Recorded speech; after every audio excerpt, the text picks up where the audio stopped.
एक मंथ में 4-5 बार।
Hello everyone, hello hello hello hello hello, आवाज आ रही है? Sound is okay? Okay. Last वाला सेशन क्लियर है ना जो हम लोगों ने पढ़ा था? उसमें तो कोई डाउट नहीं किसी को? डाउट है? Hello, mike check. लास्ट वाले सेशन में ड्रॉई पे ही टाइप्स ऑफ चेक हम लोगों ने डिस्कस किए थे। I think everything is clear. Okay,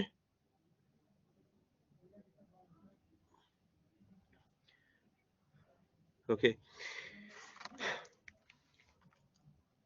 ये हम लोग की अभी और भी क्लास चलेंगी, भले मॉनेटरी पॉलिसी लिखा हुआ है, ये आपका रीनेम हो जाएगा आज सारी क्लासेस। ये banking terminology 1, banking terminology 2, banking terminology 3, इस तरीके से क्लास चलेंगी। क्यों? ठीक है। ये हम लोग मॉनेटरी पॉलिसी संडे या सैटरडे में एंड पे कर लेंगे। ये हम लोग का इंटीग्रेटेड ओम्बड्समैन स्कीम है जो कि अभी चेंज हुई है, इसको लास्ट में देखेंगे। बैंकिंग लोकपाल को भी लास्ट में देखेंगे। पहले हम लोग आते हैं आरटीजीएस और एनईएफटी पे।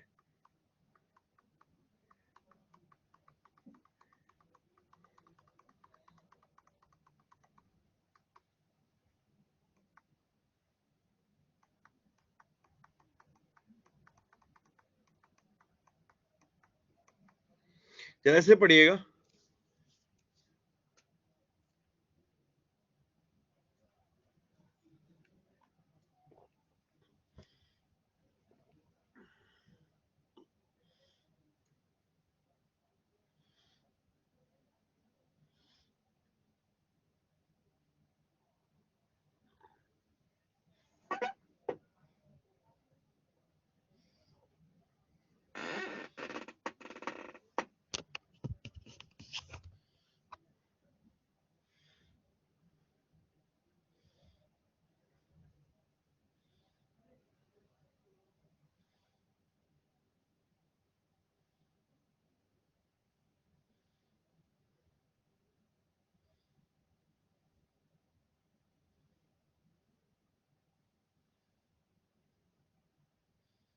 मैचिस जिसके नाम का चेक होगा उसी के लिए तो होगा,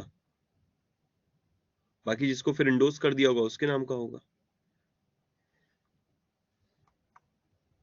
ये डन हो गया? डन? नो? ओके, पढ़ो। निशांत सर एक बार थोड़ा तसल्ली से पढ़िए, सिर्फ रीड नहीं करना है।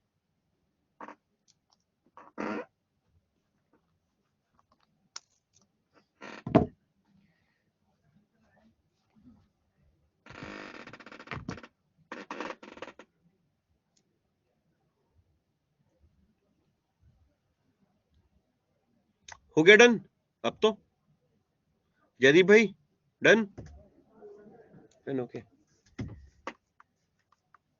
इस वाले को और करिए, ठंडा है इसे हटाओ, ठंडा लेकर आओ, चिल्ड बिल्कुल।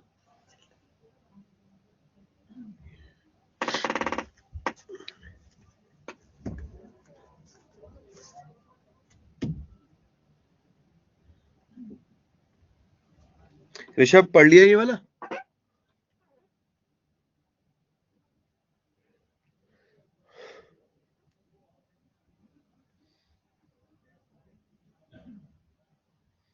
सिर्फ बैंकिंग की टर्मिनोलॉजी की कुछ टॉपिक है जिनकी इंग्लिश की हिंदी नहीं है, बट मैं इसकी हिंदी करके तुम लोगों को दे दूंगा, डोंट वरी। ठीक है, अब जरा ये देख लीजिए।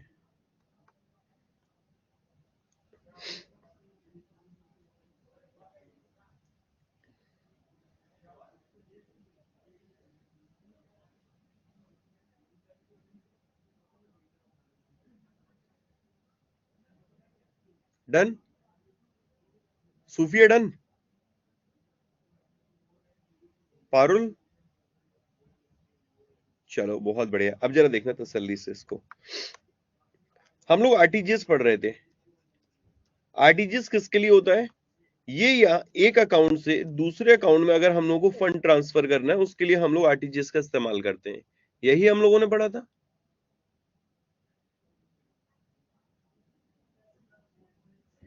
अगर हमें एक अकाउंट से दूसरे अकाउंट में पैसे ट्रांसफर करने, फॉर एग्जांपल ये मिस्टर ए है और मेरे को मिस्टर बी के अकाउंट में पैसे ट्रांसफर करने हैं, मिस्टर आशीष है, ये मिस्टर कोई भी मान लेते हैं बॉबी है, इनके अकाउंट में पैसे ट्रांसफर करने हैं। तो आशीष को बॉबी के लिए क्या चाहिए? अकाउंट नंबर चाहिए और इनका आईएफएससी कोड चाहिए होगा, तभी वो इनके अकाउंट में पैसे ट्रांसफर कर सकते हैं। बट आरटीजीएस में हम लोग कुछ इससे रिलेटेड फैक्ट पढ़ने जा रहे हैं। लाइक आरटीजीएस का मतलब होता है real time gross settlement. Okay, real time gross settlement. Real time का मतलब क्या होता है? रियल टाइम, मैंने बोला हेलो, तुम्हारे तक आवाज आ रही है? आवाज आ रही है? ये रियल टाइम में तो हो रहा है। रियल टाइम जैसे मैंने किसी को बोला आई लव यू, उसने बोला I love you too, oh my god, real time में उसने मेरे को एक्सेप्ट कर लिया, है ना? नहीं है? अब देखो जयदीप भाई खुश हो गए हैं, बिल्कुल। अरे क्या बात है सर, मतलब रियल टाइम में रिव्यू आया ना, रियल टाइम में रिप्लाई आ गया ना, रियल टाइम में। तो दोस्त रियल टाइम मतलब क्या होता है? जैसे ही आपने किया तैसे ही बिल्कुल आपको रिवर्ट मिल गया। Like real time means processing of instruction at the time they are received. जैसी इंस्ट्रक्शन रिसीव हुई है वैसे ही मेरे भाई प्रोसेस हो गया, जैसे इंस्ट्रक्शन रिसीव हुई है वैसे ही प्रोसेस हो गया। This is what exactly real time. समझ में आ रहा है ये? जैसे अक्सर हम लोग होते हैं ना, कभी कभी चैट कर रहे होते हैं, चैट करते हैं, ऐसा कोई लोग है जो चैट नहीं करता? सर हम तो चैटे करते हैं, चैट नहीं करते, चैटे करते हैं। तुम लोग जब चैटे करते होंगे तो उसमें ऐसा नहीं होता होगा, आपने मैसेज किया लेकिन सामने से रिवर्ट टाइम से नहीं आ रहा है, तो आप क्या बोलते हैं? यार रियल टाइम में क्यों नहीं आ रहा है, मेरे को रियल टाइम में तुम्हारे मैसेज क्यों नहीं दिख रहे हैं? अरे बाबू मुझे तुम्हारे रियल टाइम में मैसेज क्यों नहीं दिख रहे हैं? ऐसा होता होगा नहीं होता होगा? क्यों नहीं, क्यों ऐसा क्यों होता है? क्योंकि इसलिए होता है क्योंकि बेटा दिन रात, अच्छा, इसलिए होता है क्योंकि कहीं ना कहीं नेटवर्क प्रॉब्लम हो सकती है। ओके, तो रियल टाइम मतलब क्या होता है कि तुरंत की तुरंत जैसी इंस्ट्रक्शन रिसीव हुई वैसे ही आपका क्या होना, प्रोसेस हो जाना। या जैसे ही दोस्त प्रोसेसिंग ऑफ इंस्ट्रक्शन मींस क्या होता है, दे आर रिसीव्ड, जैसे ही रिसीव हो रही है वैसे ही दोस्त क्या हो जाना, रिसीव, प्रोसेस हो जाना। ओके, समझ में आ रही? और ग्रॉस सेटलमेंट मींस होता है क्योंकि ट्रांजेक्शन का मिनिमम अमाउंट कितना है, 3 लाख रुपए। आरटीजीएस में मिनिमम अमाउंट 3 लाख रुपए। क्लियर है सभी के? एक बार यस कर दो। क्लियर है सभी के? Yes yes yes. कितना minimum amount? 1 lakh. Minimum amount कितना है? 2 लाख। Well done. तो gross settlement means that settlement of fund transfer instruction occurs individually, एक एक करके, एक एक करके। ओके, ग्रॉस सेटलमेंट मतलब होता है इंडिविजुअली यहां पर ट्रांजेक्शन को डील किया जा रहा है। रियल टाइम ग्रॉस सेटलमेंट का मतलब क्लियर हो गया? कोई दिक्कत? No. In RTGS real time gross settlement में जो ट्रांजेक्शन प्रोसेस होती हैं continuously on transaction by transaction basis throughout the day, मतलब वही इंडिविजुअल बात कर रहा है। RTGS is available 24/7 365। ये तो हम लोग पढ़ चुके हैं। और कब से? 14 दिसंबर 2020 से। एनईएफटी कब से हुआ है? एनईएफटी की डेट क्या है Jaydeep? What is the date of NEFT? Akash, what is the date of NEFT? 16 of December 2019। Okay, 16 December 2019। और इसकी क्या है? 14 December 2020। RTGS system primarily meant for large value transaction. यार ऑब्वियसली इस लाइन का मतलब तो सभी के समझ में आ गया कि यार आरटीजीएस का मतलब ही क्या है, ये लार्ज वैल्यू ट्रांजैक्शन के लिए, यानी कि 2 लाख रुपए से ऊपर के ट्रांजैक्शन के लिए इसका इस्तेमाल किया जाता है। ओके, और इवन जो आरटीजीएस और एनईएफटी है, इसके लिए जो कोड इस्तेमाल होता है वो कौन सा कोड इस्तेमाल होता है? आरटीजीएस और एनईएफटी के लिए जो कोड इस्तेमाल होता है ट्रांसफर करने के लिए, कोड का नेम क्या है? कोड नेम आईएफएससी, एग्जाम का क्वेश्चन बन चुका है। ओके, आईएफएससी, आईएफएससी कितनी डिजिट का कोड है सर? ये 9 डिजिट का कोड है आईएफएससी। ओके डन, क्लियर है? 9 डिजिट कोड, 11 डिजिट कोड है, 11 डिजिट कोड ना, 11 डिजिट, 11 डिजिट। 11 डिजिट में फर्स्ट 4 कैरेक्टर क्या होते हैं? ब्रांच नेम रिप्रेजेंट करते हैं। First 4 character branch name represent करते हैं। First 4 character branch name represent करते हैं। First 4 character branch name represent करते हैं। महर्षि तेरी गर्दन उड़ा दूंगा मैं, ठीक है? बार बार हाँ में हाँ मिला रहा है। First 4 character branch name represent करते हैं, बैंक नेम रिप्रेजेंट करते हैं। ओके, फिफ्थ कैरेक्टर 0 होता है, लास्ट 6 जो होते हैं ना वो ब्रांच नेम रिप्रेजेंट करते हैं। कहां दिमाग है, मेंटली प्रेजेंट रहे। समझ में आ रहा नहीं आ रहा ये चीज?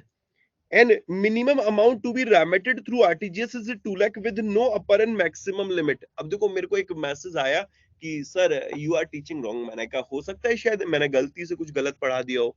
तो उन्होंने कहा कि मेरा बैंक में अकाउंट है और मेरे बैंक में आरटीजीएस की जो मैक्सिमम लिमिट है इट इज 10 लाख। मैंने कहा वो गलत नहीं है, ना ही वो गलत है ना ही मैं गलत हूं मेरे दोस्त। मैं जो तुम्हें पढ़ा रहा हूँ वो एज पर आरबीआई सर्कुलर पढ़ा रहा हूँ। बैंक अपने अकॉर्डिंग इंडिविजुअल लिमिट सेट कर सकता है, उसने कर रखी है भाई। हाँ, हम इससे ज्यादा का ट्रांजेक्शन आरटीजीएस से नहीं करने देंगे। इसके अलावा आपको क्या करना पड़ेगा? अगर करना है तो आपको हमसे भाई परमिशन लेनी पड़ेगी। बट अगर एग्जाम में हमारे आएगा तो हमें एज पर आरबीआई सर्कुलर चलेंगे। There is no upper limit, okay, लेकिन मैक्सिमम लिमिट, बट इसकी मिनिमम लिमिट कितनी? 2 लाख रुपए है। ओके नेक्स्ट यार, for a fund transfer to go through the RTGS, both sending bank branch and receiving bank branch need to be RTGS enabled। क्या मतलब है इसका?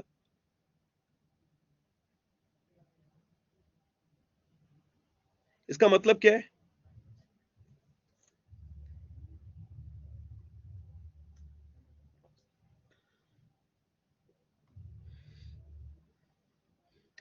आप और मैं कब इस सेशन को देख पा रहे हैं? जब दोनों के पास अड्डा 247 एप्लीकेशन है, मैं पढ़ा पा रहा हूं और आप देख पा रहे हैं, है कि नहीं है? वैसे दोस्त आरटीजीएस अगर करना है ना, तो जिस बैंक से, जिस खाते से आरटीजीएस हो रहा है, ओके, दूसरे खाते में आरटीजीएस हो रहा है, तो वो दोनों ही खाते उन बैंक में होने चाहिए जो कि ब्रांचेस आरटीजीएस इनेबल्ड है। ओके, बैंक ब्रांचेस कैसे होनी चाहिए? RTGS enabled both. एक ऐसा नहीं कि एक से नहीं होगा दूसरे से हो जाए ना, दोनों। ओके दोनों।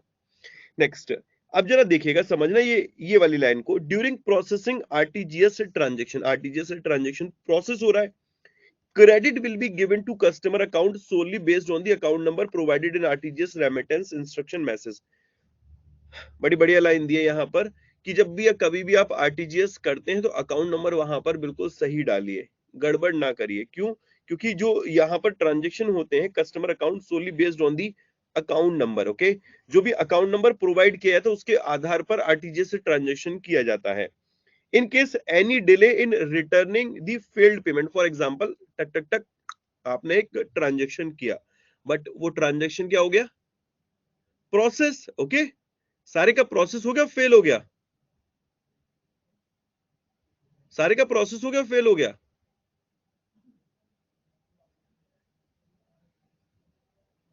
फेल हो गया। Okay, in case of any delay in returning fail payment, कब होगा ये फेल पेमेंट? जब कहीं ना कहीं आपका ट्रांजेक्शन फेल हो गया। ओके, द ओरिजिनेटिंग कस्टमर जिसने ट्रांसफर किया is eligible for to receive compensation at current repo rate plus 2%। जो वर्तमान में रेपो रेट चल रही है इट इज 4%। ओके, प्लस 2% इस रेट से उसको यहाँ पर कंपनसेशन मिलेगा। अब एग्जामिनर पूछता है कि आरटीजीएस में अगर ट्रांजेक्शन फेल हो जाता है तो उस केस में जो ओरिजिनेटिंग बैंक होगा या ओरिजिनेटिंग कस्टमर होगा, नॉट बैंक, ओरिजिनेटिंग कस्टमर होगा, उसको जो कंपनसेशन रिसीव होगा which is linked with which rate. Okay, वो किस रेट से लिंक है? Repo rate, bank rate, reverse repo rate, या फिर दोस्त आपका जो भी अदर रेट, तो किस रेट, बेस रेट किससे लिंक होगा? Repo rate. ये क्लियर पॉइंट ये वाला नहीं है, रेपो रेट मॉनेटरी पॉलिसी में पढ़ेंगे क्या होता है, उसकी चर्चा हम यहां पर नहीं करने वाले। बट गाइज ये क्लियर हो रहा है पॉइंट? अगर आपसे कोई पूछता what is meaning of RTGS, वो समझा पाएंगे आप लोग? पॉइंट टू समझ नहीं आया सुमित ठाकुर, ये है कि आपका जो आरटीजीएस से ट्रांजेक्शन होता है वो सोलली डिपेंड होता है अकाउंट नंबर पे। ओके, रेपो रेट क्या होता है? कंचन थोड़ी देर के लिए से फूफा जी समझ लीजिए, अभी ये हमारे घर में आए, इनके बारे में हमें पता चलेगा, हम थोड़े बड़े हो जाएंगे। ओके, मॉनेटरी पॉलिसी पढ़ेंगे तब मैं आराम से डिटेल में समझाऊंगा व्हाट इज मीनिंग और repo rate. Okay, next, UTR number is 22। अच्छा, आप लोगों ने कभी किसी जैसे फोन नंबर से कभी कंप्लेंट करी है? जैसे आपका डिश टीवी नहीं सही चल रहा, या फोन नंबर से आपने कहा अरे यार सर मेरा पैसा कट गया, मोबाइल फोन से आपने कभी कंप्लेंट करी है? 121 पे या 133 पे हम लोग कॉल करते थे, कंप्लेंट करते थे। जब कंप्लेंट करते थे तो वहां से एक मोहतरमा बोलती थी, sir please not your complaint number, ऐसा करके बोलती नहीं बोलती थी? बोलती थी कंप्लेंट नंबर। अब वो कंप्लेंट नंबर किस लिए होता था? कि वो आपके जो भी कंप्लेंट है उसे ट्रैक करने के लिए, यही तो था। अब आपने आरटीजीएस से ट्रांजेक्शन किया, उसे ट्रैक करना है, तो उसके लिए कौन सा नंबर होगा आपके पास? UTR number. ये बहुत इंपॉर्टेंट पॉइंट है। What is the full form of UTR? What is the full form of UTR guys? Naveen भाई यार स्पीकर पे ना फोन चलाया करो, माइक लगा लिया करो कान में, अंकल घूम रहे हैं, अभी कुछ सुन लेंगे तो फिर गड़बड़ हो जाएगा। समझ रहे हो? हम तो जाएंगे तुम भी जाओगे। मजाक कर रहा हूँ। यूटीआर की बात करते हैं। जो यूटीआर नंबर है ये 22 करेक्टर का होता है, एक कोड होता है जिसको यूज किया जाता है आपका जो ट्रांजेक्शन आरटीजीएस सिस्टम है उसे आइडेंटिफाई करने के लिए। ये क्लियर हुआ? यहां तक कोई डाउट है? श्रवण यहां तक भाई मेरे कोई डाउट है तेरे को? सारी चीज समझ में आ रही है ना? कुछ टफ तो नहीं लग रहा? अमन फाइन, अनन्या फाइन, कोई दिक्कत? ऋषभ, अब तो कुछ तो चेहरे मेरे को पहचान में आने लगे हैं। अंकित पाल भाई अपने, नवीन सर, ठीक है, ऋषभ, ये महर्षि, ये तो जबरदस्ती गर्दन हिलाता रहता है? यहां तक क्लियर है ना? अब देखो एग्जाम का क्वेश्चन नेक्स्ट पेज से था। विद इफेक्ट फ्रॉम 1 जुलाई 2019, 1 जुलाई 2019 से रिजर्व बैंक ऑफ इंडिया ने क्या किया कि जो प्रोसेसिंग चार्जेस होते हैं levied by it for RTGS transaction, जो आरबीआई के द्वारा लेवी किए थे, उसने उन प्रोसेसिंग ट्रांजेक्शन को बंद कर दिया है। आज पहला दिन है तो सब ऊपर से जा रहा है, कोई दिक्कत नहीं, आप सेशन को कट करिए, इससे प्रीवियस वाली क्लास देखिएगा तब आपके समझ में आ जाएगा। ओके, नेक्स्ट, ये वाला समझिए, आरटीजीएस ट्रांजेक्शन, इसे एक बार फिर दोबारा से पढ़ना।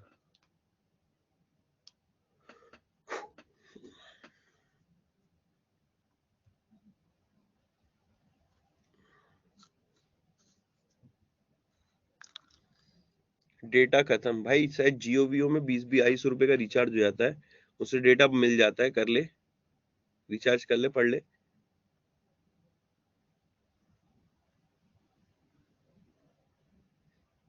ये समझ में आया?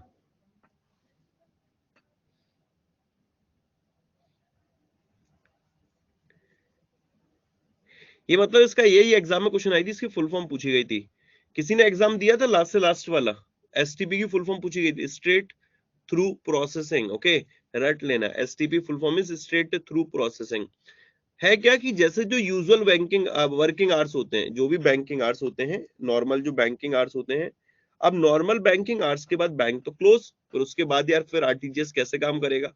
तो जो भी सेवाएं 24/7 दी जा रही हैं वो आपकी एसटीपी पे काम करती हैं।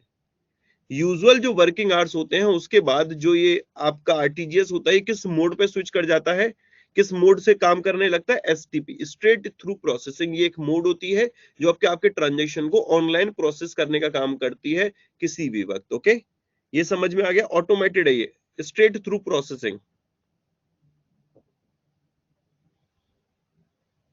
कितने लोग हैं जो जिनको ये पैसे ट्रांसफर करने आते हैं? अच्छा, कितने लोग हैं इंटरेस्टेड जो आरटीजीएस सीखना चाहते हैं? आरटीजीएस सीखना चाहते हैं सब? मैं अपना अकाउंट नंबर दे रहा हूँ और अभी आईएफएससी कोड दे रहा हूँ, तो तुम लोग ट्रांसफर करना और सीखना मेरे दोस्त। और मैं बता रहा हूँ बहुत बढ़िया फील होगा तुम लोगों को। अरे सर क्या मजे ले रहा, अब नहीं है? अब सूफिया कह रहा नहीं सर अब नहीं चाहिए। चलो कोई नहीं, एनईएफटी पे आ जाओ, इसे पढ़ते हैं। अच्छा ये बताओ, ये समझ में आ रहा है कि नहीं आ रहा है? सब क्लियर हो रहा है? चीजें याद कर रहे हैं कि नहीं कर रहे हो? अमन, याद आ रहा नहीं आ रहा सारी चीजें? तो ये बताओ चेक कितने टाइम के लिए वैलिड होता है? 4 महीने के लिए ना, या 6 महीने के लिए? 6 महीने के लिए, 4 महीने के लिए? पता ही नहीं है कितने महीने, 6 महीने, बहुत बढ़िया, 3 महीने के लिए वैलिड होता है। अच्छा, नेगोशिएबल इंस्ट्रूमेंट एक्ट कौन सा है? नेगोशिएबल इंस्ट्रूमेंट एक्ट कौन सा है? एक्ट, ईयर बताओ, ईयर एग्जाम में ईयर पूछे जाते हैं, अभी रिसेंट में पूछा गया था आईबी इंसॉल्वेंसी बैंक्रप्सी वाला, 1881, 1881। चेक नेगोशिएबल इंस्ट्रूमेंट एक्ट के किस सेक्शन में डिफाइन है? It is a question of your examination, it was a question of your examination. Check किस सेक्शन में डिफाइन है? Any idea? Any idea? Section number 6 में। Okay, section number 6 में, ये जरूर याद रखिएगा कि चेक किस सेक्शन में डिफाइन है। नेगोशिएबल इंस्ट्रूमेंट एक्ट 1881 के। इस बार क्या हुआ है, काफी क्वेश्चन ना कंपनीज एक्ट से भी पूछे गए थे, ठीक है, ये याद करके चलना है। अच्छा, एक छोटा सा सवाल, ज्यादा बड़ा सवाल नहीं है, जो हम लोग यूपीआई करते हैं, यूपीआई, इसमें पी का मतलब क्या है? पी का मतलब क्या है? बहुत सिंपल क्वेश्चन है, तो बहुत सिंपल है ना, बहुत बढ़िया। पेमेंट। जो एनपीसीआई है, एनपीसीआई, इसकी स्थापना कब हुई थी? एनपीसीआई की स्थापना, एनपीसीआई 2008 में। वेल डन मेरे दोस्त। इसका हेडक्वार्टर कहां पर है? हेडक्वार्टर मुंबई, महाराष्ट्र। ये जो रुपए लॉन्च किया गया था, ये किस वर्ष में लॉन्च किया गया था? रुपए, रुपए किस वर्ष में लॉन्च किया गया था? रुपए, जो ये रुपए है, रुपए किस साल में लॉन्च किया गया था? 2014? ना जी, 2012। इसे कब लॉन्च किया गया था? 2012 में इसको लॉन्च किया गया था, रुपए को। अच्छा यार दोस्त, एक हम लोगों ने छोटा सा एक पॉइंट पढ़ा था, and that is AEPS. What is the full form, या व्हाट, ये ई का मतलब क्या? ई का, इसमें ई का मतलब क्या है? ई, एईपीएस में ई का मतलब क्या है? ये एब्रिविएशन पकड़ के चलनी पड़ेंगे। इनेबल या इनेबल्ड? देखो अब यहां पर भी कंफ्यूजन है, इनेबल या इनेबल्ड? आधार इनेबल्ड पेमेंट सिस्टम या आधार इनेबल पेमेंट सिस्टम? अब कंफ्यूजन में आ गया। अरे सर, इतनी गौर से तो पढ़े ही नहीं थे, हमने तो एईपीएस पढ़ लिया। आधार इनेबल पेमेंट सिस्टम या इनेबल्ड पेमेंट सिस्टम? इनेबल्ड या इनेबल? कमेंट में देखिए, इनेबल्ड इनेबल दोनों चल रहा है। आधार इनेबल्ड पेमेंट सिस्टम। चलिए, बहुत बढ़िया, बहुत बढ़िया। अच्छा दोस्त, एक हम लोगों ने पढ़ा था फास्टैग। फास्टैग में कौन सी टेक्नोलॉजी का इस्तेमाल किया जाता है? कौन सी टेक्नोलॉजी? यार तुम लोगों के यहाँ के फेविक्विक सस्ती हो गई है क्या? होठों पे लगा लियो है? अरे बोलते रहा करो भाई। Radio frequency identification. ये जो फास्टैग है, जो इलेक्ट्रॉनिकली टोल कलेक्ट किया जाता है, उसका नाम क्या है? किस किस किसके थ्रू करते हैं हम लोग इलेक्ट्रॉनिकली टोल कलेक्ट करते हैं? इलेक्ट्रॉनिकली टोल किसके थ्रू कलेक्ट करते हैं? एनईटीसी के through. Okay, national electronic toll collection, यही रहा था, नेशनल इलेक्ट्रॉनिक टोल कलेक्शन। जो एनईएफटी होती है, इसमें टोटल बैचेस कितने हैं? एनईएफटी में बैचेस, एनईएफटी में बैचेस 64 बैचेस है एनईएफटी में। ओके, क्लियर है भाई? 64 बैचेस है विद्यानंद भाई साहब, 64 बैचेस है। 48 बैचेस है, 48, 48 है ना। एक बैच हाफ एन आवर का होता है, आधा घंटे का एक बैच होता है। और जो एनईएफटी, इसकी मिनिमम लिमिट 9 है, मैक्सिमम लिमिट 9 है, कोई ना मिनिमम लिमिट है ना ही कोई मैक्सिमम लिमिट है।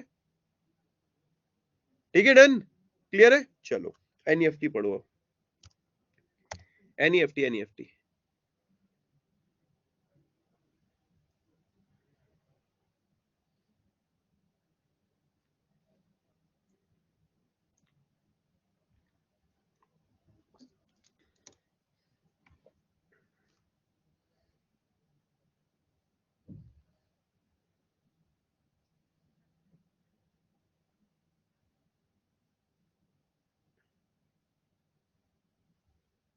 Done, done, done.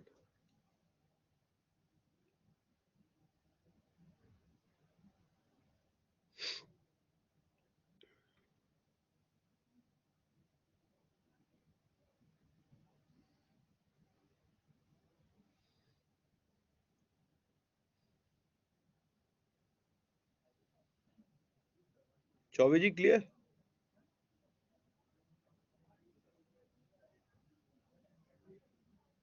ये कंटेंट हिंदी में मिलेगा ऑफ कोर्स, क्यों नहीं मिलेगा?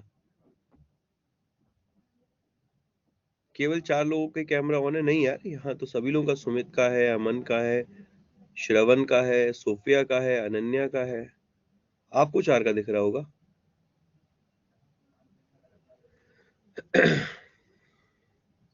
ये देखिएगा नेक्स्ट।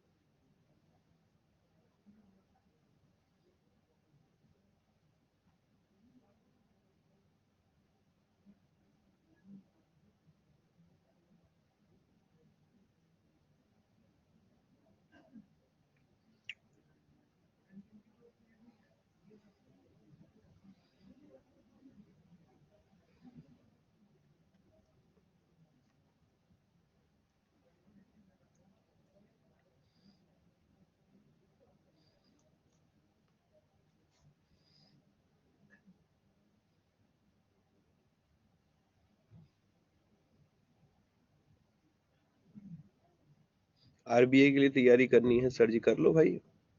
मैक्सिमम लिमिट नहीं लिखा है, ओ माय गॉड, मैक्सिमम लिमिट है ही नहीं। यूटीआर पढ़िए, यहाँ से मतलब ये लाइन।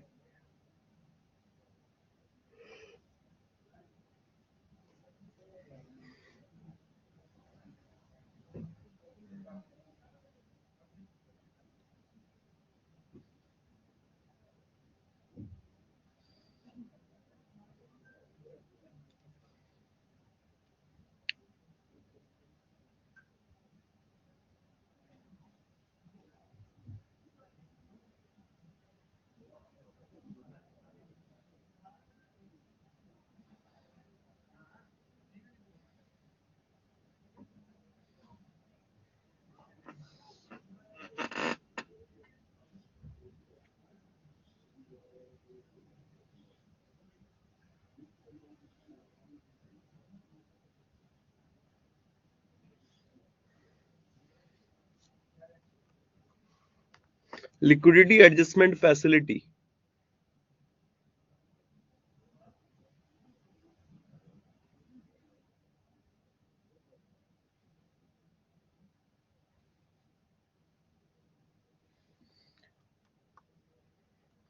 इसे होल्ड कर लेते हैं, इसे पढ़ेंगे। एनईएफटी पे आते हैं, इंटरेस्टिंग है टॉपिक ये वाला। फुल फॉर्म क्या है? What is the full form of RTGS? What is the full form of RTGS मेरे भाई? National electronic fund transfer. Clear है? मेंटली प्रेजेंट रह लो, मैं फिर बोल रहा हूं, ब्लॉक कर दूंगा। ठीक है, real time gross settlement, NEFT की फुल फॉर्म है नेशनल इलेक्ट्रॉनिक फंड ट्रांसफर। अब देखिए दोस्त, एग्जाम में जो क्वेश्चन पूछा गया था वो ये पूछा कि जो ये एनईएफटी और जो आरटीजीएस है किसका है दोस्त? It is a centralized payment system owned and operated by Reserve Bank of India. It is owned and operated by Reserve Bank of India. Okay, clear है?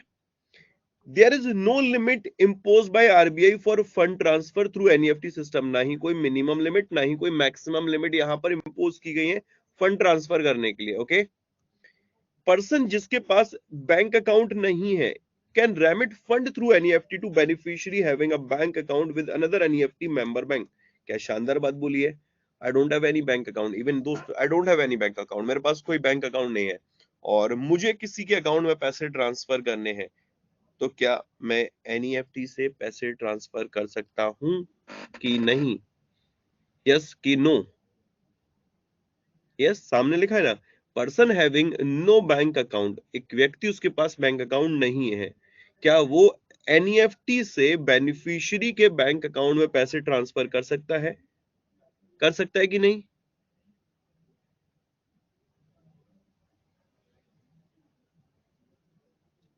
क्लियर है नहीं? Next, it can be done by depositing cash eight nearest NEFT enabled branch of any bank.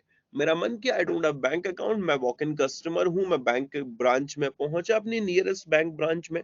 Okay, मैं छिपीटोला में रहता और मेरे दोस्त में पहुंच गया कहां पर?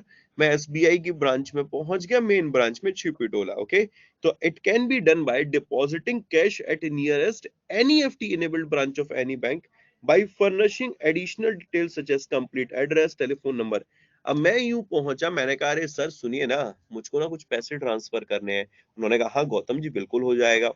तो मैंने कहा आई don't have any bank account. कहता है अरे गौतम जी क्यों परेशान होते, सब हो जाएगा। जिनके अकाउंट में आपको पैसे ट्रांसफर करने हैं, उनका अकाउंट नंबर, आईएफएससी कोड हमें बता दीजिए और अपना ये बता दीजिए आप कहाँ पर रहते। तो मैंने बताया 2/4 डिस्ट्रिक्ट हॉस्पिटल छिपिटोला आगरा। मेरे भाई इस तरीके से एड्रेस दे दिया, Ashish Gautam son of mister Ram Kumar Gautam, ऐसा करके मैंने अपनी डिटेल उनको दे दी यहाँ पर, मतलब अपनी आईडी प्रूफ दे दिया या जो भी उन्होंने कंप्लीट एड्रेस मांगा, टेलीफोन नंबर मांगा, वो सारी चीजें दे दी मैंने। ये क्लियर हो गया। बट इसमें इन्होंने कंडीशन लगा दी कि for such cash remittance will be restrict to maximum 50,000 पर ट्रांजेक्शन। मैं मैक्सिमम 50,000 रुपए ही यहाँ पर ट्रांसफर कर सकता हूँ अगर मैं as a walk in customer जाता हूं तब। समझ में आया बेटा? क्लियर हुआ? ये क्लियर हुआ?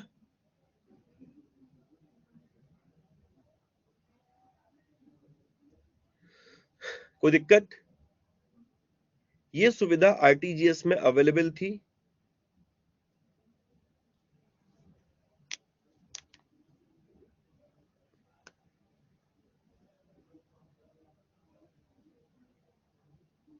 नो।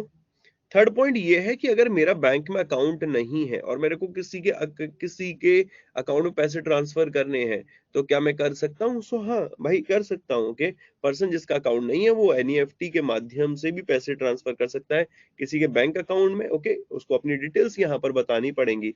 बट ये जो लिमिटेड इज 50,000, आप 50,000 रुपए तक ही कर सकते हैं। ठीक है, नेक्स्ट आगे।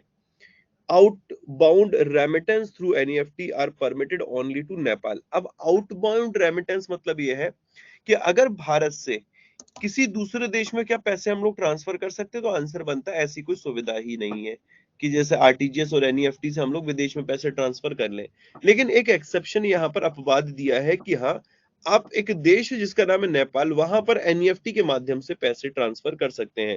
तो outbound remittance through NEFT system are permitted only to Nepal under the Indo Nepal remittance scheme.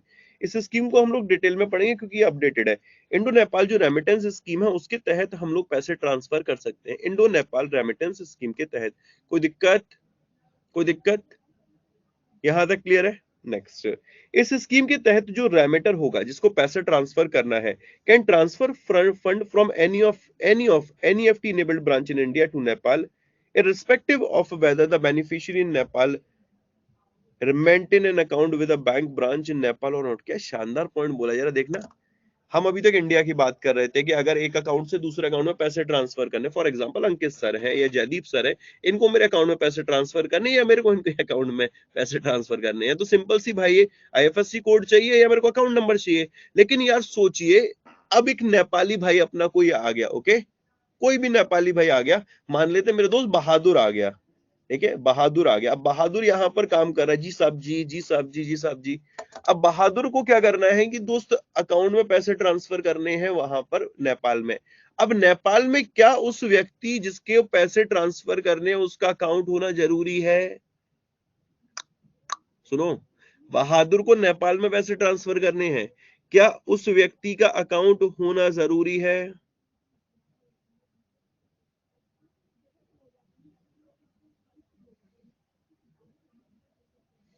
हाँ ना, हाँ ना, हाँ ना।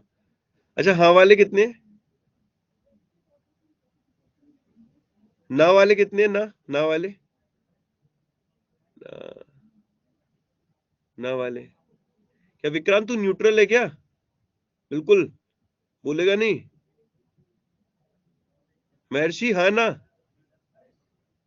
हाँ ना? ना, अच्छा ओके। सामने लिखा है यार, चीटिंग कर लो बे। Under this scheme remitter can transfer fund from any of NEFT enabled bank branch in India. Bharat में कोई भी एनईएफटी इनेबल्ड बैंक ब्रांच है उससे वो पैसे ट्रांसफर कर सकता है नेपाल में। और बेनिफिशियरी का जिसको पैसे देने हैं उसको उसको नेपाल में अकाउंट होना जरूरी नहीं है। तो क्या कबूतर भेजेंगे? जा कबूतर जा बेटा। तो क्या कबूतर भेजेंगे? कबूतर के में चेक लगा के भेजेंगे?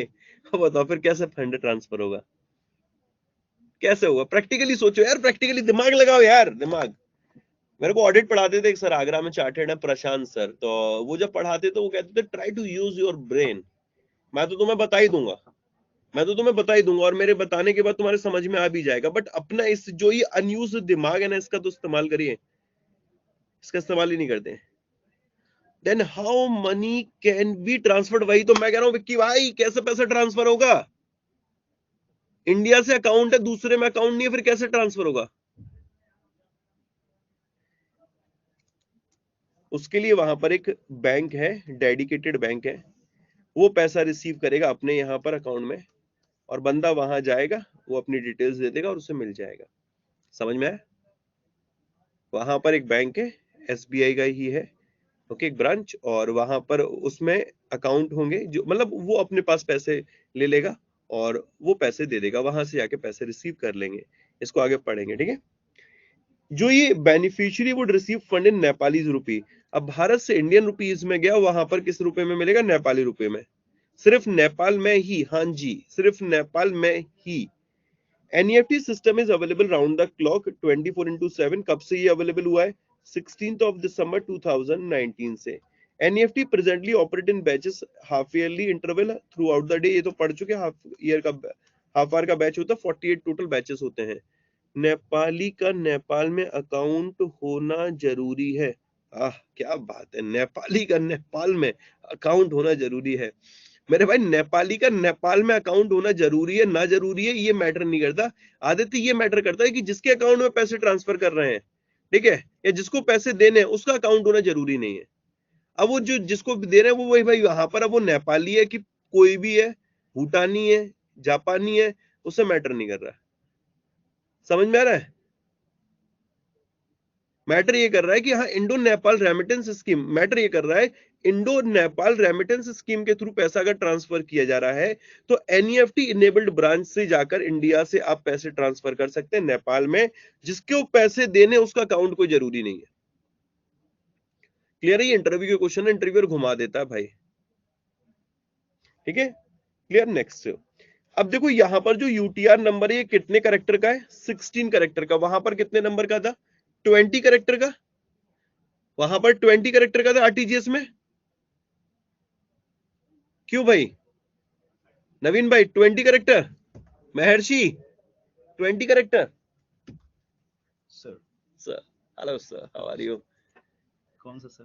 This is a warrior batch sir. Warrior batch, okay. They all are warrior. Hello warriors. ये बहुत झुकना पड़ रहा है, हाँ अभी सब दिख रहा है, ठीक है। तो ये भी बढ़िया स्टाइल है, नहीं? अरे मतलब दिस राइट वो, वे। हाँ मतलब अब मुझे क्या फील आता पढ़ाने में, है ना, फील आ रहा है? हाँ मैं भी शुरू करूं क्या ऐसे? हाँ, ऐसे ही मैं पूछता हूँ किसी से कुछ की सही है, हाँ अच्छा, मजा आता है। एक महर्षि है, इसकी गर्दन सही की जगह पे गलत हिलती है, गलत के सुमित टाइम पे सही ठाकुर। हिलती है। बढ़िया, जल्दी मैं ये फैसिलिटी निकालता अपने क्लास में लेके आता हूँ। इसमें एक चीज और बढ़िया है, ये सबके हाँ, माइक ऑन कर दो ना, हाँ, तो सब फिर आपस में मतलब अरे फिर खिचड़ी ऐसी पकती ना है, मजा आ गया मतलब। हाँ, माइक बंद करो, वीडियो ऑन करो, ठीक, ये बढ़िया है। Very good.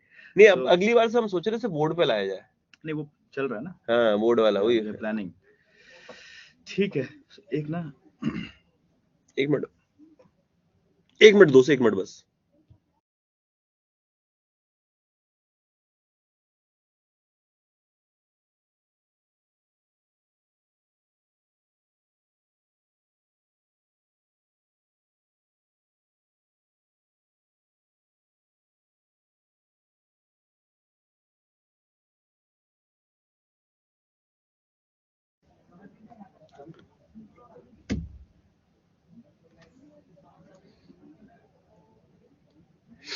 ठीक है, चलो स्टार्ट करें आगे।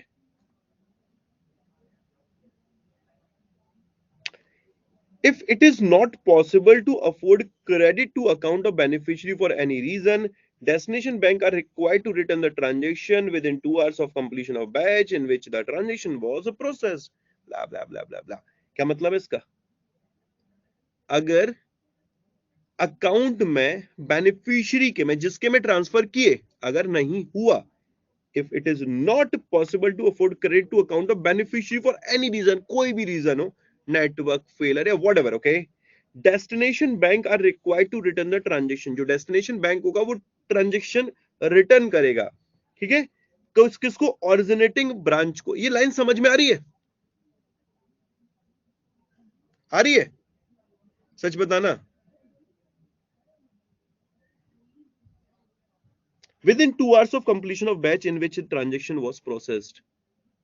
फिर दोबारा एक बार पढ़ लो, बहुत अच्छी है लाइन ये वाली, मजेदार। No sir.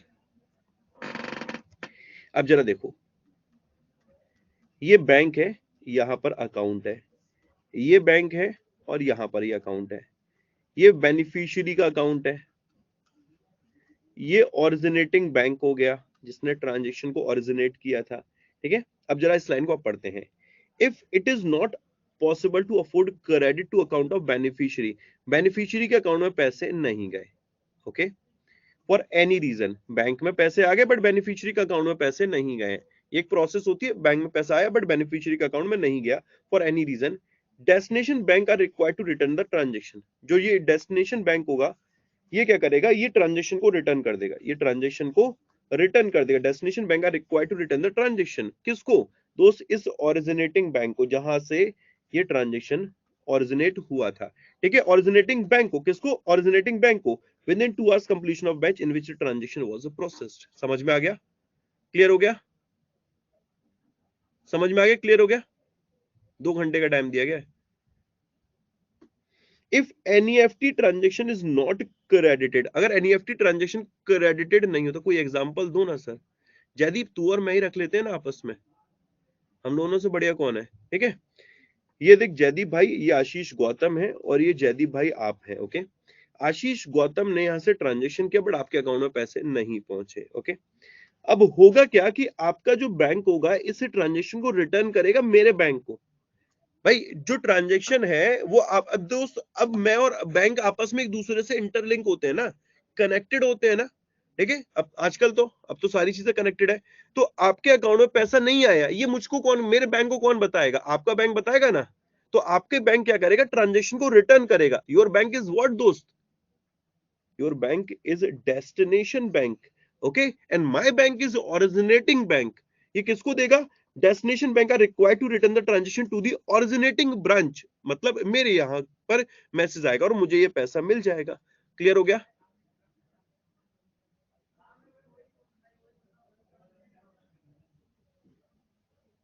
बिल्कुल दीपक भाई, okay. If NEFT transaction is not credited and return with in 2 hours, अगर 2 घंटे में वापस ही नहीं आए, सुनिएगा, पहले तो उसने कह दिया 2 घंटे में बेटा तेरे को पैसा देना, 2 घंटे में पैसा ही नहीं आया। If transaction is not credited return with in 2 hours after batch settlement, okay, batch settlement के 2 घंटे के अंदर पैसा नहीं आता है, ट्रांजेक्शन रिटर्न नहीं होता है, देन बैंक इज लायबल, फिर बैंक लायबल हो जाता है to pay penal interest to affected customer.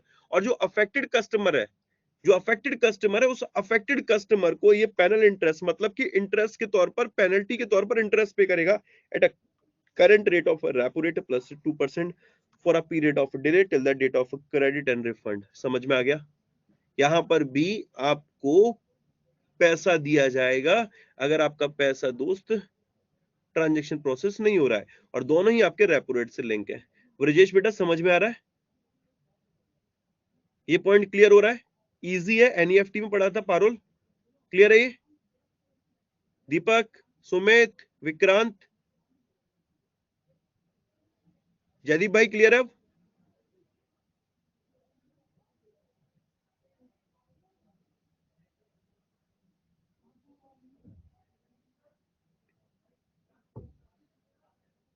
ऊपर वाले में रेपो रेट नहीं था ना, ना ऊपर वाले में भी रेपो रेट था, आरटीजीएस में रेपो रेट था।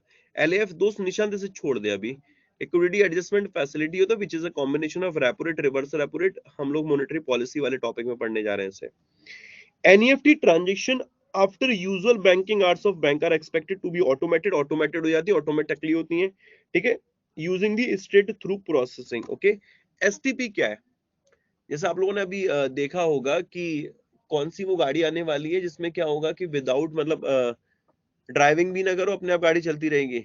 आने वाली नहीं गाड़ी, कार आने वाली है, ड्राइवर नहीं होगा, कौन सी है वो, टेस्ला, ओ माय गॉड, सबको पता है ना, टेस्ला की आने वाली, ऑटोमेटिक होंगी ना सारी की सारी। तो वो ऑटोमेटेड मोड पे लगा देते होंगे। वो ऑटोमेटेड मोड किसी ना किसी काम, किसी ना किसी तरीके से, किसी ना किसी सुविधा के तौर पर, मतलब ये कह सकते हैं किसी ना किसी टेक पे तो काम करता होगा, टेक्नोलॉजी पे। वैसे ही आरटीजीएस और एनईएफटी यूजुअल बैंकिंग आवर्स के बाद जिस टेक्नोलॉजी जिस मोड पे काम करते हैं, that mode is called STP mode, okay, straight through processing, okay, straight through processing. Clear है? क्लियर है भाई?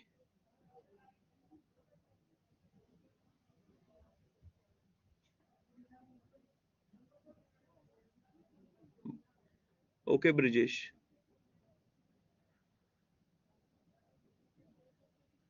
मम्मी संडे को भी काम करेगा?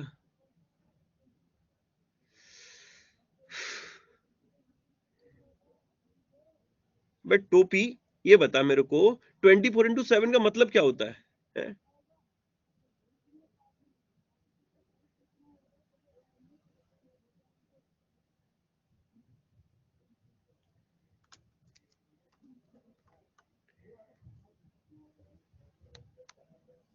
ये क्लियर हो गया एनईएफटी। अब आते हैं जरा इंडो नेपाल रेमिटेंस स्कीम में, इसमें चेंजेस आए हैं। पहले ये पढ़ेंगे, इसके बाद फिर अपडेट जो हुई है ना, अपडेट, क्योंकि मुझे ये भी बताना है कि पहले क्या था और फिर क्या हुआ है। ठीक है, तो पहले पुरानी पढ़ते फिर अपडेट पढ़ेंगे, ओके, अपडेटेड पढ़ेंगे। तो जैसे इसे प्लीज एक बार रीड करिएगा।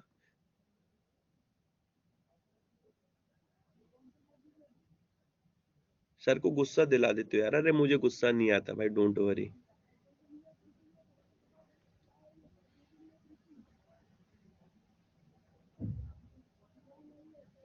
तुम लोग लक्की हो कि तुम लोग सवाल पूछ पाते हो, हम लोग तो लक्की नहीं थे।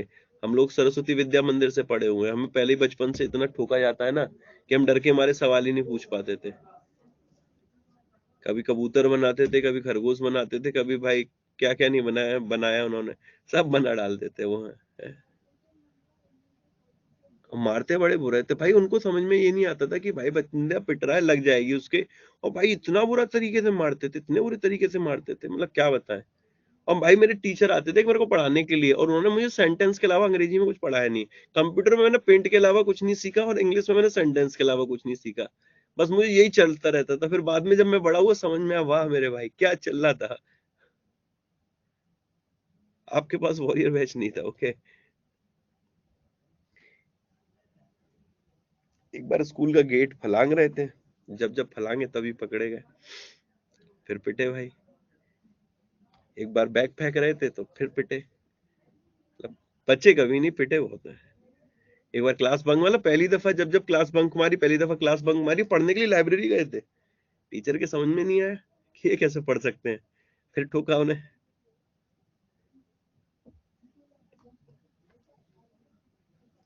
समझ में आ गया ये वाला? डन हो गया?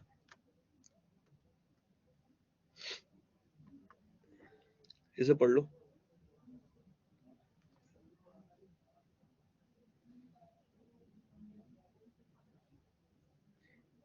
लेकिन हम लोगों की क्लास में ना कंपटीशन बड़ा तगड़ा चलता था।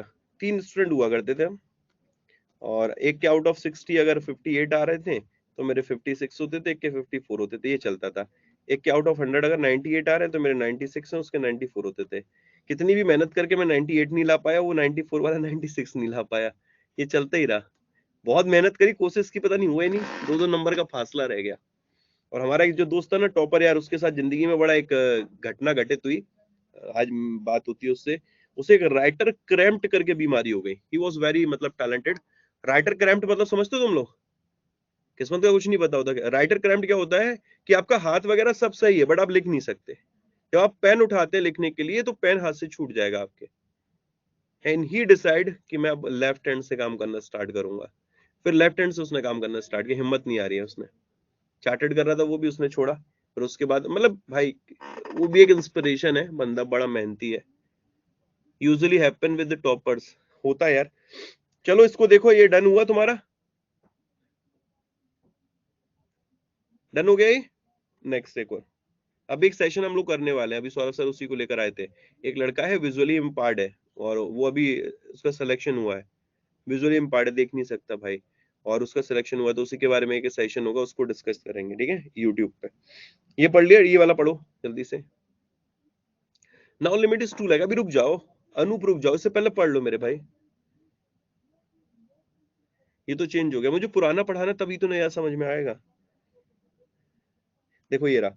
इन Nepal, Indo Nepal remittance facility scheme is handled by Nepal SBI limited. Okay, तभी तो कह रहे थे वहां पर बैंक होना कोई जरूरी नहीं है।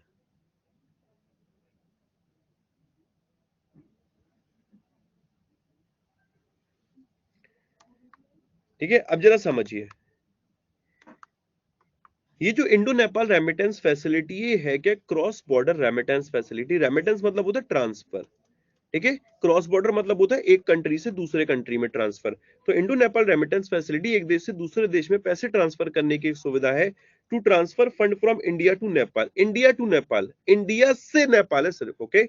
Enabled under the NEFT system, मतलब एनईएफटी के तहत ये सुविधा दी गई है कि आप क्या कर सकते हैं, यहां से पैसा वहां ट्रांसफर कर सकते हैं, ओके। जो स्कीम है इसको लॉन्च किया गया था सेफ एंड कॉस्ट इफेक्टिव। अब देखो होता क्या, बहुत सारे आप लोगों ने देखा होगा, जैसे मेरा जो कुक रहा था गुड़गांव में, मैं मतलब 2016 की बात बताऊं तो उस दौरान भी मेरा कुक नेपाली था। अभी गुड़गांव में रहता, उस दौरान भी कुक नेपाली था।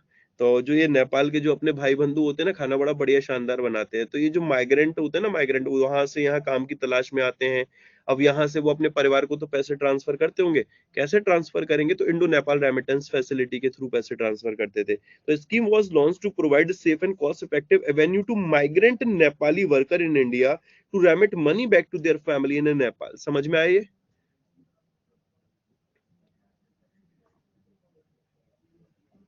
समझ में आ गए?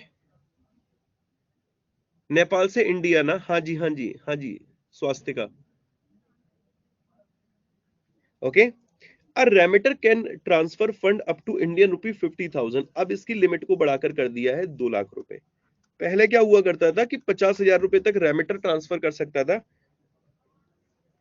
ठीक है। अब वो कितने कर सकता है? 2 लाख, ठीक है। 2 लाख तक यहां पर फंड ट्रांसफर कर सकता है, okay. From any of NEFT enabled branch in India, Bharat में एनईएफटी इनेबल्ड ब्रांच होगी उससे पैसे ट्रांसफर कर सकता है। समझ में आ गया ये? Now limit is not 50,000, now limit is 2 lakh, but limit is still 50,000।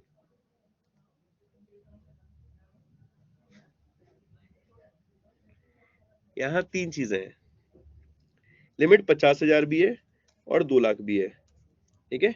Limit यहां पर क्या, 50,000 भी और 2 लाख भी है। अगर आप ऑनलाइन ट्रांसफर करते हैं तो इट इज 2 लाख, वहां पर 12 मैक्सिमम ट्रांजेक्शन की लिमिट भी नहीं है।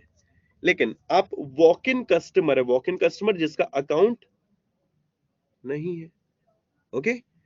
या वॉक इन कस्टमर है मतलब जिनका अकाउंट है, यू मान लो वॉक इन कस्टमर जिनका अकाउंट है, और दूसरा जिसका अकाउंट नहीं है। तीन हो गए ना यहाँ पर। देखो, एक व्यक्ति जिसका अकाउंट है वो पैसे ऑनलाइन ट्रांसफर कर रहा है, लिमिट इज 2 लाख, एंड ये जो 12 ट्रांजेक्शन की लिमिट है ये नहीं है। दूसरा क्या है कि आप अगर वॉक इन कस्टमर है, वॉक इन कस्टमर, और आपका अकाउंट है तो आप पैसे ट्रांसफर करेंगे, लिमिट तब 50,000 वाली अभी भी लागू है और 12 ट्रांजेक्शन वाली लिमिट अभी भी लागू है। जिनका अकाउंट नहीं है उनके लिए भी 50,000 की लिमिट अभी भी लागू है और मैक्सिमम एक साल में 12 ट्रांजेक्शन हो पाएंगे, ये लागू है। समझ में आ गया? ये 2 लाख किन के लिए हुआ है?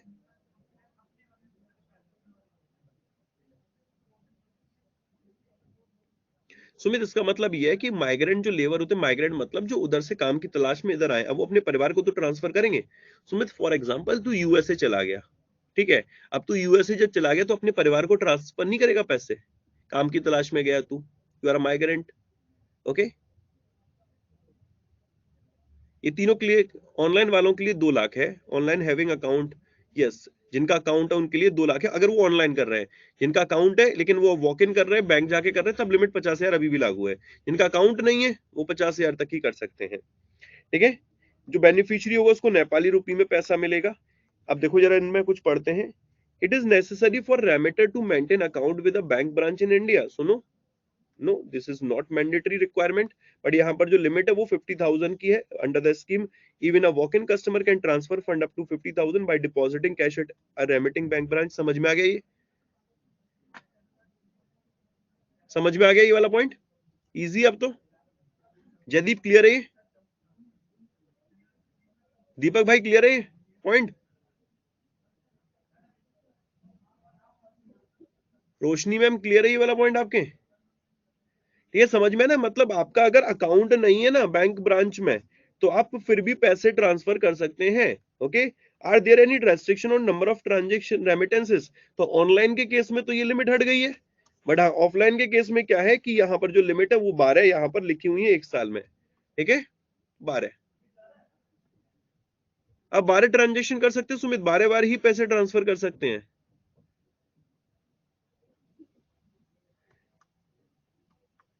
अब जरा देखिए, ये अपडेटेड आ गई, Indo Nepal remittance facility scheme है, इसे 2008 में लॉन्च किया गया था, मई 2008 में आरबीआई के द्वारा। किस चीज के लिए? क्रॉस बॉर्डर रेमिटेंस के लिए, इंडिया से नेपाल में। ओके, ठीक है। स्पेशल फोकस किया था उन माइग्रेंट वर्कर को ध्यान में जो कि नेपाल के हैं, जो भारत में काम की तलाश में आए हैं। तो यहाँ पर ये क्लियर हो गया कि इसमें क्या अपडेट हुआ है। अपडेट यहाँ पर ये हुआ है भाई, जो ये लिमिट है 50,000 से बढ़ाकर 2 लाख कर दी गई है, 50,000 से 2 लाख ऑनलाइन के केस में। जो ये 12 रेमिटेंस की लिमिट होती थी एक साल में पर रेमिटर, उसको लिमिट को हटा दिया गया है, ठीक है। जो बैंक होगा एक्सेप्ट करेगा remittance by way of cash from walk in customer और नॉन कस्टमर, ऐसे जो कि जिनका अकाउंट नहीं है, वॉक इन कस्टमर जिनका अकाउंट है। बट उस केस में 50,000 रेमिटेंस वाली जो लिमिट है और मैक्सिमम 12 रेमिटेंस वाली, ये दो अप्लाई रहेगी फॉर सच रेमिटेंस। ओके, किन के लिए? वॉक इन कस्टमर के लिए और नॉन कस्टमर के लिए। वॉक इन कस्टमर के लिए, नॉन कस्टमर के लिए। ऑनलाइन है कोई दिक्कत नहीं है। तब ये 12 भी खत्म, 50,000 भी खत्म। डायरेक्शन जो इशू किए गए थे ये 1 अक्टूबर 2021 से लागू किए गए हैं। क्लियर है ये?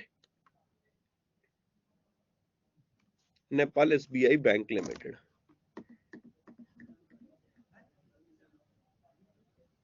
वॉक इन कस्टमर अनन्य 12। अनन्य देखो यार, वही तो बात बोल रहा हूँ बेटा, आप समझ ही नहीं रहे हो। ऑनलाइन अगर कोई भी पैसे ट्रांसफर करना चाहता है इंडो नेपाल रेमिटेंस फैसिलिटी से, उसका अकाउंट है, अकाउंट है तभी तो ऑनलाइन कर पाएगा। ओके, तो वो पैसे अगर ट्रांसफर करना चाहता है कर सकता है, बट उसके केस में 50,000 की लिमिट लागू नहीं होगी, 2 लाख उसकी लिमिट हो गई है। और 12 जो सीलिंग लगी हुई थी एक साल में, वो भी खत्म कर दी गई। लेकिन अगर कोई वॉक इन कस्टमर है जिसका अकाउंट है और वो बैंक जाकर पैसे ट्रांसफर करना चाहता है, या ऐसा कस्टमर जिसका अकाउंट ही नहीं है, नॉन कस्टमर है, तो उस केस में 50,000 की लिमिट लागू है और 12 ट्रांजेक्शन एक साल में होंगे मैक्सिमम। क्लियर? एक और बार बताऊं, एक और दफा? 24 सर।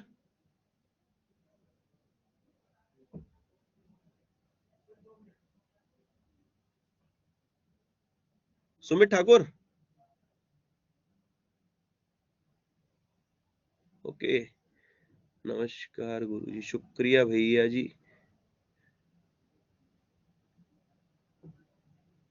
मेरा वीडियो ऑन है, क्लियर है? अंकित पाल, कोई दिक्कत? इंडो नेपाल रेमिटेंस स्कीम अगर लिखने को आता है लिख दोगे? वैसे तो ऑब्जेक्टिव पेपर है, लिखने का कोई अर्थ नहीं है, बट अगर आपके पास इतने पॉइंट है कि आप उसे लिख सकते हो डिटेल में।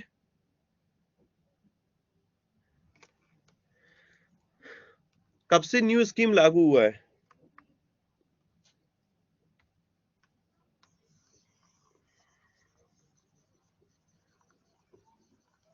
1 अक्टूबर 2021 से। 2 लाख मैक्सिमम है सर।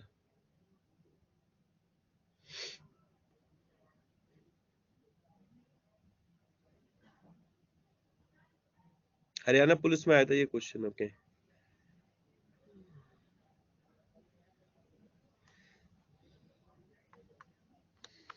डन, अपडेटेड, क्लियर है। आज 1 घंटे का सेशन होगा दोस्त, 2 से 4 का स्लॉट था। आगरा से गुड़गांव शिफ्ट किया, उस वजह से 1 घंटे के सेशन ले रहा हूँ।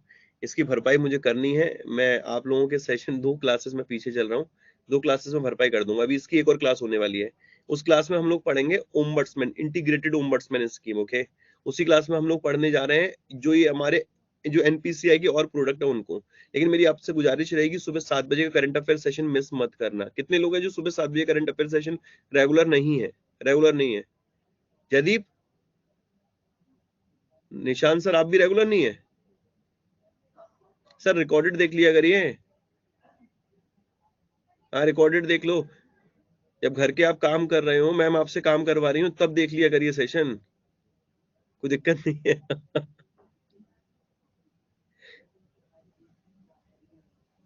ठीक है?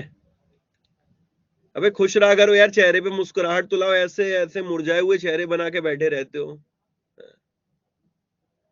अबे अगर जब चेहरे मुरझा गए ना, वाला गाना सुन लिया, ठुकरा के मेरा प्यार मेरा इंतकाम देखेगी, फिर भाई साहब फिर देखो एकदम से वॉरियर बन जाओगे। अरे तुरंत की तुरंत 2 स्पीड टेस्ट एक्स्ट्रा देने आता है।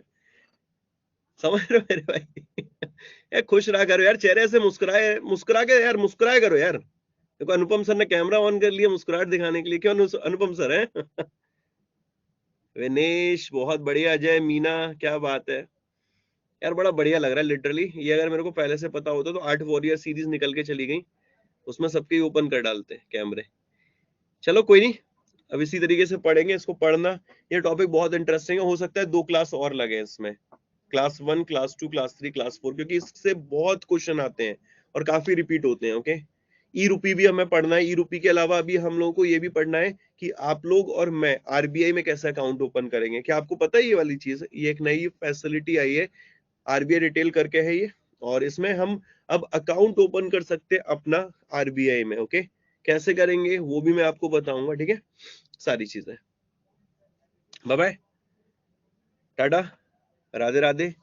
मुस्कुरा के जाया करो, ऐसे ऐसा रोते हुए ना जाओ बे। हाँ, खुश होके जाओ। Bye bye.